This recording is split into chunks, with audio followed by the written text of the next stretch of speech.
Good morning.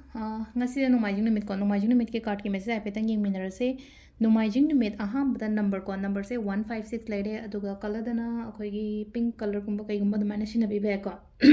ado aham bada akhoi gi chak thong base ko chak thong bada akhoi Nomaijing Numit ena sum ha ko lo no mo gi sum hai base Nomaijing Numit ki oina ha ga di chini ngang ba gumba kai gumba dumana kitang ha pe ko ching fu matam da ado duma laire ado aham bada koi card message yeng minarase aduga timing aphaba sai pe di ngase ko ngasi gi oina timing aphaba kai lege hapedo adu masing minarase ko adu sidagi ko card hum katang dozar ko card number 1 card number 2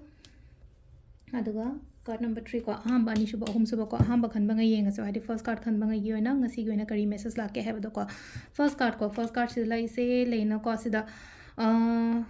aigi potsing sai tare ko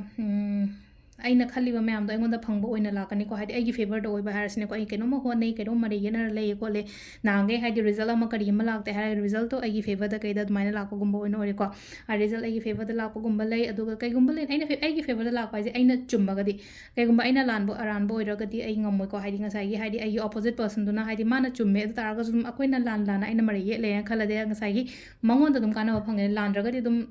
aina phangjaba lalaga di dum ngasai gi hadi ai keno tori mi dum maina gumba oina oi ko silai se ko adu katangi wasu natana amanam kaide yetnaraga khotnaraga leiba oi taraga so ko chai na bagumba leraga su poto ngasi di clear oiba admaina masu oire ko number 2 gumba se leina ko change hai tara ko changes gumba kai gumba khara lakpa yai change lakpa se pot ama loishalaga keno tawba ma natraga na hadi sa toko jo katang section view ko ngasi gi numit chai tara katang khudi thiba khotpa hai tara ko mi se ondharak ko type tam tower se dai ko aduna katang alert oi biyo ngasi se ko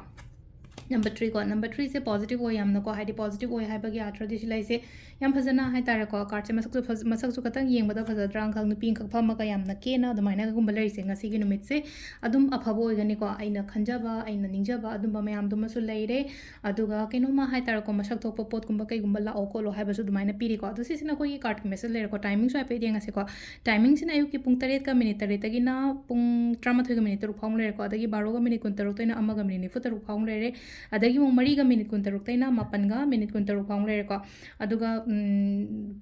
kadin dalakina 12 ga minute ni fut are tagina pung ani ga minute kun tare phang leire aduga nongalam dagi na mari ga minute tare taina manga ga minute nifu nipan phang leire ko adu sisina ko gi ngasi gi oina afaba timing ko adu si leire ko gi daily card message se ma'am thank you